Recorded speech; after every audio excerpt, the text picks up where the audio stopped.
Dis Séraph, quoi de mieux pour revenir sur YouTube qu'un petit haul des familles?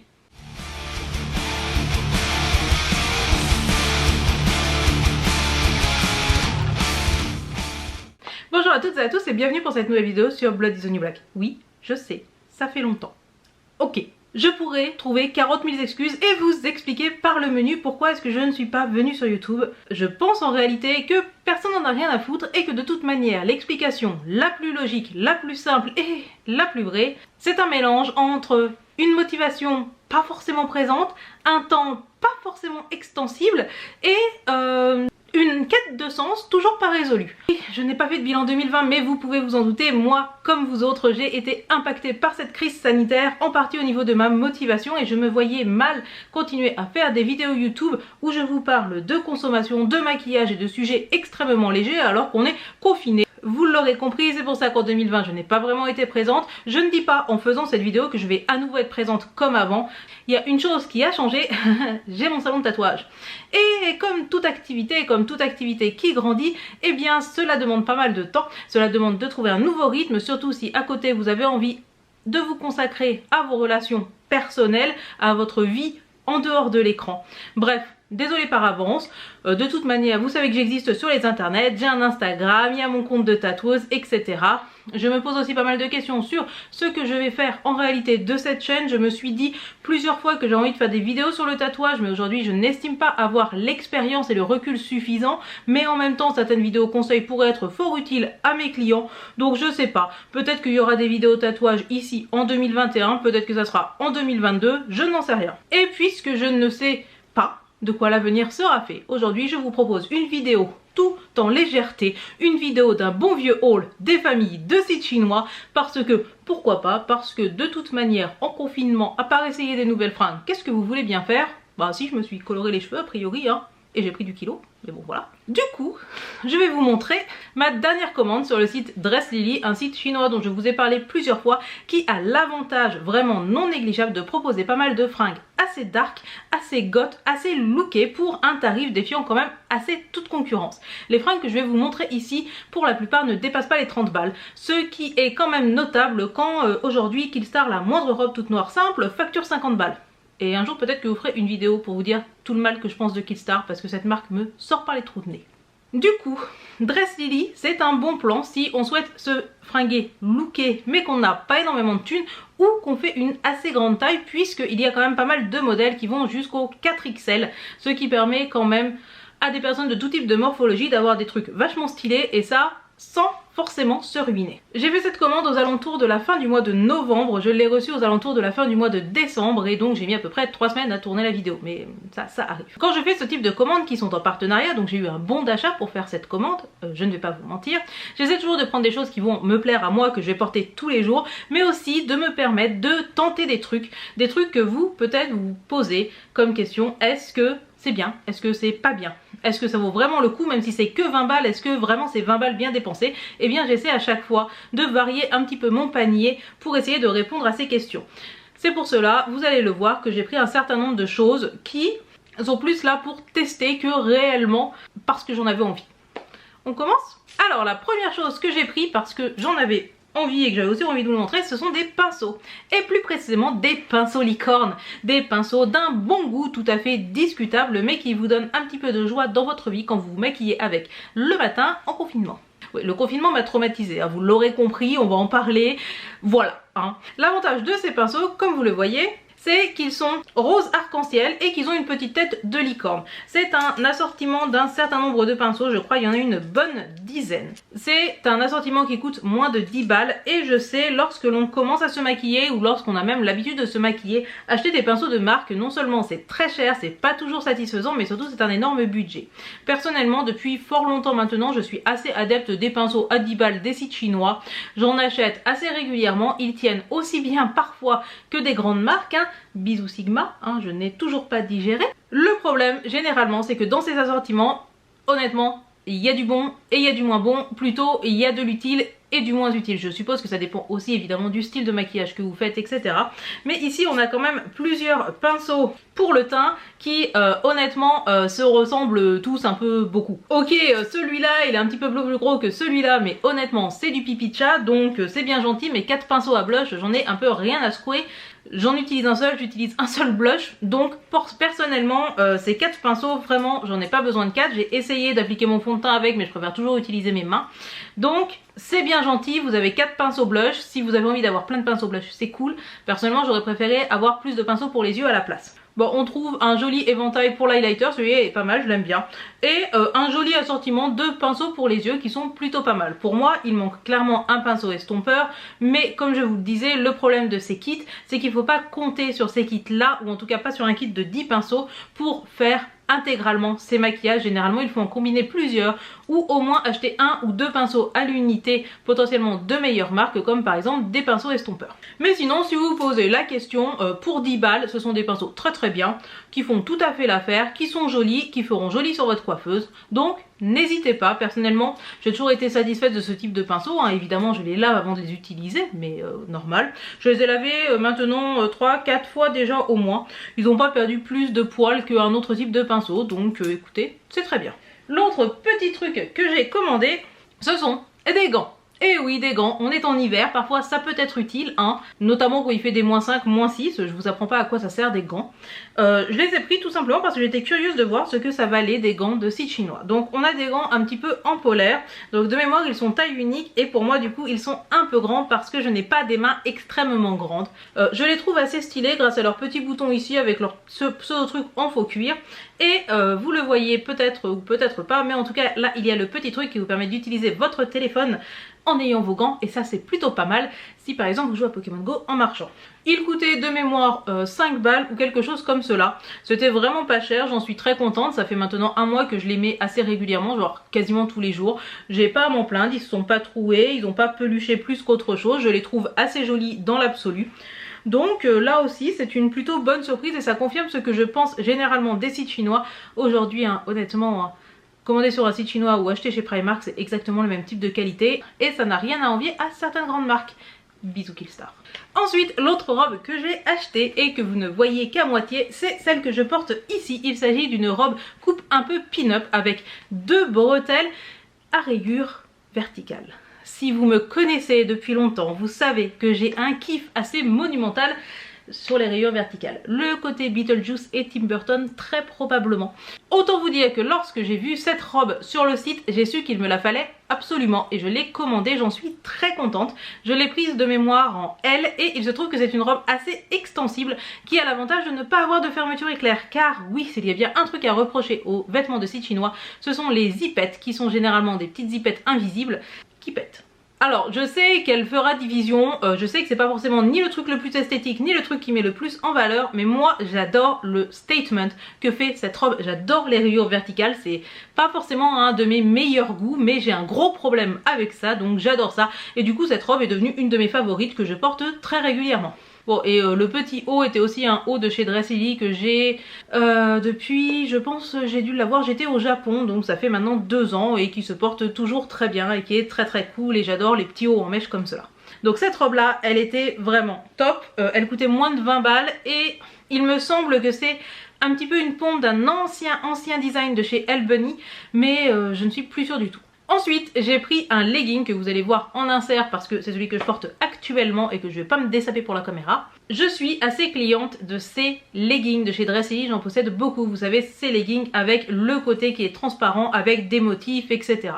J'aime énormément ces leggings pour une raison très simple, c'est qu'ils sont parfaitement opaques, relativement résistants et très simples à porter. Je les porte notamment beaucoup au travail puisque quand on est tatoueuse, que par exemple on doit poser un stencil sur le bas du corps etc, on se retrouve facilement dans des positions plus ou moins agréables, donc juste un collant sous ma robe ça ne me sécurise pas assez. Du coup j'opte pour les leggings bien opaques. Alors on me dira les leggings et les robes ça peut être vu de mauvais goût, oui bah écoutez j'ai des bottes en plus, ça se voit pas, c'est pas bien grave. Ceux-ci sont en polyester, ce qui a l'avantage non négligeable de pouvoir se laver aisément à 60 parce que oui être tatoueuse c'est aussi laver toutes ces fringues à 60, ça les abîme énormément, mais que voulez-vous entre les traces d'encre, les traces de vaseline, etc. Écoutez, il faut ce qu'il faut et en plus de toute manière avec le corona maintenant, on nous recommande de laver nos fringues à 60. Je pense que si par exemple vous faites genre du sport, du yoga ou ce genre de choses, ça peut aussi être vos alliés. Ce que j'apprécie, c'est que la taille est élastiquée, ce qui, bah pareil, quand on passe dans son travail son temps à se lever, se baisser, se relever, se baisser, c'est quand même plus agréable que le vieux bouton du jean qui vous rentre dans le bide, hein, soyons honnêtes.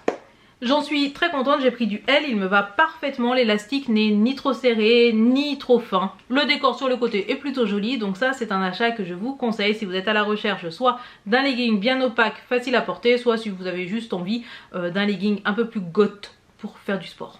Voilà. Ensuite, ce n'est pas vraiment quelque chose que j'ai acheté. Il faut savoir que chez Dress Lily, si vous commandez pour un certain montant, vous avez généralement un item en cadeau. Et comme item en cadeau, j'ai choisi cette veste aux très longues manches pagode et qui a de gros boutons ici. Donc la veste, ce n'est pas forcément quelque chose vers lequel je me serais dirigée de moi-même puisque je ne porte pas forcément énormément de vestes type blazer. Cependant, puisqu'elle était offerte, je l'ai testée, hein, évidemment. Comme vous le voyez, quand elle est fermée, elle est vraiment plutôt jolie. J'étais assez curieuse de voir le tissu qui allait être utilisé. Donc bon, c'est du polyester qui est un tout petit peu brillant mais qui est vraiment plutôt pas mal. C'est plutôt bien doublé à l'intérieur et assez agréable à porter. Je l'ai pris en M de mémoire parce qu'il ne restait que cela ou parce que par rapport aux dimensions cela me semblait bon, mais pour être tout à fait honnête, je ne la ferme pas. J'aurais probablement dû prendre du L voire du XL, mais comme je vous dis, vu que c'était un cadeau, ça se trouve il n'y avait pas la bonne taille, je me suis dit vas-y, voilà. Cependant, il se trouve que j'aime vraiment bien le rendu sur moi. Je la trouve assez classe, je trouve ses manches vraiment très cool et je me dis que pour quelque chose de mi-saison, par exemple en avril-mai, par-dessus une robe, cela peut être très joli, sachant que la plupart du temps, personnellement, je ne ferme pas mes vestes. C'est très rare que vous me voyez avec la veste fermée, c'est vraiment qu'il fait froid a priori. Donc je ne sais pas, peut-être que je la garde sans la fermer, peut-être que je vais la donner à ma soeur ou peut-être qu'elle finira sur mon Vinted, je n'en sais rien, auquel cas elle ne sera vraiment pas chère et si elle vous intéresse, eh bien vous la trouverez là-bas. Donc si vous posiez la question de ce que ça vaut un blazer un petit peu looké, etc. sur Dress Lily, eh bien je ne peux que vous le conseiller. Par contre, regardez bien les tailles et généralement sur Dress Lily, il y a un tableau de taille en centimètres et vous pouvez vous y fier. Je pense que c'est juste que moi je ne m'y suis pas fiée. On continue ensuite avec un truc un petit peu hors saison, hein, mais que voulez-vous, j'ai reçu ma commande le 22 décembre, donc quand bien même je l'aurais filmé le jour même, de toute manière il était trop tard. Pour le fun, j'avais décidé de prendre une robe de Noël. Voilà, une robe de Noël rouge avec de la fourrure blanche, bref, un truc d'un bon goût quand même assez discutable et que j'ai adoré. Vraiment, elle est très bien coupée, donc je l'ai prise en XL. Elle est un tout petit peu trop grande pour moi, honnêtement il faut plutôt que je la porte avec une grosse ceinture, j'aurais dû prendre du L pour être tout à fait honnête. Là encore c'est une robe qui n'a pas de fermeture éclair donc qui se passe par la tête, ce qui est plutôt bien parce que ça veut dire qu'elle va durer un longtemps. Je pensais qu'elle allait avoir un côté cheap, un côté déguisement assez discutable, mais en réalité pas du tout, je trouve qu'elle rend vraiment bien. Alors bon oui c'est une robe de Mère Noël, hein. Évidemment que ça fait déguisement et voilà, mais dans l'absolu j'aurais tout à fait pu aller bosser avec. Et si par exemple vous avez envie de vous looker en Mère Noël en décembre de l'année prochaine, je peux vous conseiller cette robe. De mémoire elle coûtait moins de 20 balles. Elle existe aussi en d'autres couleurs, il y a une noire avec de la moumoute blanche, il y a je crois une violette, il y a une verte aussi, mais moi je me suis dit quitte à faire la Mère Noël, autant le faire jusqu'au bout et prendre du rouge. Et bah figurez-vous que je l'ai portée toute la soirée de Noël et que c'était plutôt pas mal. Il y a d'ailleurs une photo Instagram qui traîne de moi en Mère Noël. Raison de plus pour aller vous abonner à mon Instagram évidemment. Donc évidemment là c'est un peu tard, je me doute bien que vous n'allez pas l'acheter et d'ailleurs il ne doit plus être sur le site. Mais si l'année prochaine vous avez envie d'avoir une robe de Mère Noël, prenez-y vous un petit peu à l'avance et commandez-la chez Dress Lily. Vous verrez qu'elle est au final de plutôt bonne qualité pour un effet vraiment sympathique. Ah, j'ai pris pas mal de trucs en fait, hein. J'avais oublié. Comme je vous le disais, Dress Lily c'est un endroit excellent pour avoir tout un tas de basiques bien goto, parfois qui valent largement du Killstar ou assimilés, notamment au niveau de la qualité. Du coup j'ai pris cette très jolie robe qui a des espèces de fausses bretelles, un décolleté en goutte et des manches en mèche.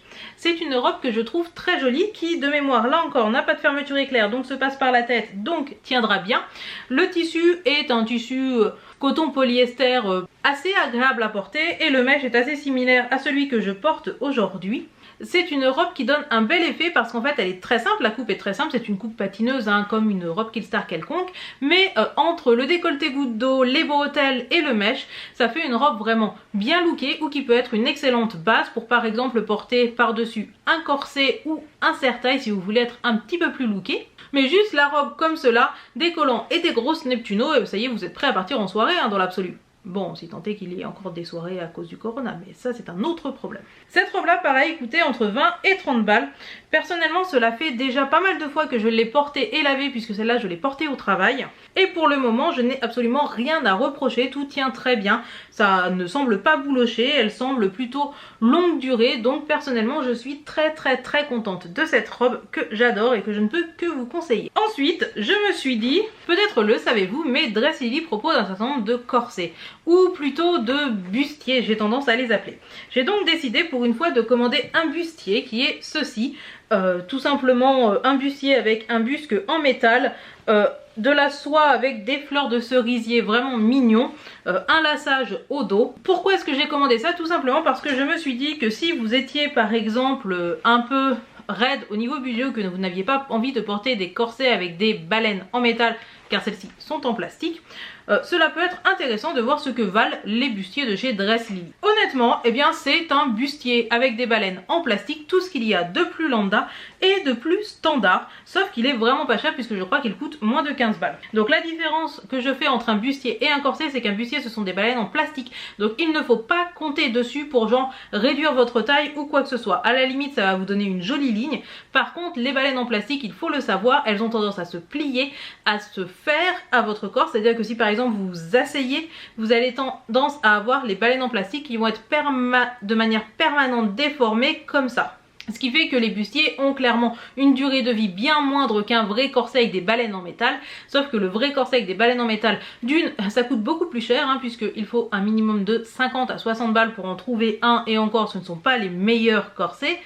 Et en plus, un corset avec des baleines en métal, il faut l'avouer, c'est assez contraignant. Disons que autant je peux tout à fait porter certains de mes corsets avec des baleines en métal pendant toute une soirée, etc. Mais par exemple, je ne me vois pas ni travailler avec, ni spécialement conduire avec. Le corset, le bustier avec des baleines en plastique, c'est quelque chose qui donne un look qui n'a pas forcément une très longue durée de vie, mais qui peut être tout à fait joli suivant avec quoi vous le portez. Et j'avais très envie d'avoir un corset rouge pétant, je le trouvais très joli avec une robe toute simple, toute noire. Le décolleté en V comme ça est plutôt joli et plutôt pas mal. Vraiment je n'ai rien de spécial à dire sur ce corset si ce n'est que bah c'est un bustier. C'est un bustier comme j'ai pu porter énormément lorsque j'étais beaucoup plus jeune, c'est-à-dire que au lycée, à la fac, je portais surtout des bustiers avant d'avoir plus d'argent et de pouvoir m'acheter des corsets avec des baleines en métal. Donc celui-ci il est en taille M. Il est à ma taille, donc là encore regardez hein, les mesures en centimètres, c'est la mesure de votre tour de taille et notamment de votre tour de poitrine qui comptera. Mais personnellement je trouve que c'est vraiment une bonne option si vous avez envie d'avoir des bustiers un petit peu stylés pour pas cher du tout, que vous n'avez pas un gros budget, pourquoi pas. Et enfin le tout dernier, j'ai commandé ceci qui était au rayon habit de nuit, mais qui en réalité pour moi va être un habit de tous les jours. Il s'agit tout simplement d'un kimono transparent. C'est quelque chose que j'aime énormément, c'est quelque chose que je porte énormément puisque la plupart de mes robes sont des robes soit à bretelles, soit à manches courtes, donc je porte généralement des kimonos transparents par-dessus.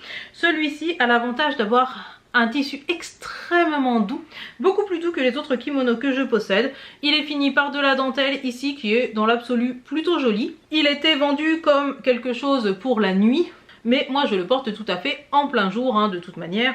C'est pas parce qu'il y a écrit nuit qu'on peut pas le porter en plein jour, surtout quand on a un look un peu alternatif. Bref, c'est un kimono très cool, très agréable à porter, extrêmement fluide. Là encore, il ne valait vraiment pas cher, et si je peux vous donner un conseil, si vous cherchez à avoir un look un peu darkinou et vraiment pouvoir porter vos robes à la fois en été, en hiver, etc., c'est bien d'opter pour ce type de kimono qui font toujours leur petit effet, tout en étant très léger et très peu cher. Voici qui clôt cette longue vidéo de retour, cette vidéo haul de chez Dress Lily. J'espère qu'elle vous aura plu. Si vous avez des questions, n'hésitez pas à me les poser en commentaire, que ce soit sur le site en lui-même ou sur les vêtements, ou sur qu'est-ce que je vous conseille de prendre là-bas. S'il y a des choses que vous aimeriez que je teste pour les prochaines fois, n'hésitez pas non plus à me le dire en commentaire. Est-ce que vous voudriez que je teste les maillots de bain, les manteaux, je ne sais pas, dites-le moi. Évidemment, si cette vidéo vous a plu, n'hésitez pas à me laisser un petit pouce vers le haut ou un petit commentaire afin de rappeler à l'algorithme YouTube que je suis revenue et que vous aimez bien voir mes vidéos. J'espère que vous avez passé une bonne fin d'année 2020, que vous entamez plus ou moins bien 2021 tant que faire se peut avec la situation sanitaire. Sur ce, n'oubliez surtout pas d'allumer la lumière et on se dit à très bientôt pour une prochaine vidéo. Tchuss!